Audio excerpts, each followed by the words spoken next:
ሰበር ዜና ቻይና በዓለም ላይ ትልቁን በአየር የሚሞላ በራሪ የነፋስ ተርባይን ሙከራ አደረገች። ቻይና ኤስ-1500 የተሰኘውና በዓለም ላይ ትልቁ በአየር የሚሞላ በራሪ የነፋስ ተርባይን ሙከራ በተሳካ ሁኔታ አካሂዳለች። በዚህም የሙከራ ሂደት 1 ሜጋዋት ኃይል ማመንጨት መቻሉም ተነግሯል። ኤስ-1500 ተንሳፋፊ የነፋስ ተርባይን 13 ወለል ያለው አንድ ህንፃ ከፍታ የሚያህል ቁመት አለው። 1500 ሜትር ከፍታ ላይ መብረር የሚችለው የነፋስ ተርባይን 12 ጄኔሬተሮች ተገጥመውለታል። ተርባይኑ በእነዚህ 12 ጄኔሬተሮች በመታገዝ በረቀቀ ኃይል የማመንጨት ዘዴ በኤሌክትሪክ ማስተላለፊያ ኬብል ወደ መሬት ያለማቋረጥ ኃይልን ያስተላልፋል። ውድ የአፍሪሲኒያ ተመልካቾቻችን አብረን ብዙ ተጉዘናል።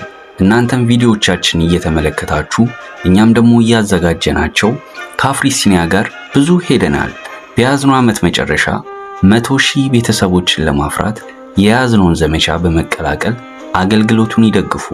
ሰብስክራይብ በማድረግና የደወሏን ምልክት በማብራት ለእናንተ ምንም አይነት የገንዘብ የጉልበትና የጊዜ ወጪ የማይጠይቅ ሲሆን ለኛ ግን ከፍተኛ ጥራት ያላቸውን ዝግጅቶች ወደ እናንተ እንድናደርስ ይረዳናል። አሁኑኑ ሰብስክራይብ በማድረግ ይተባበሩን።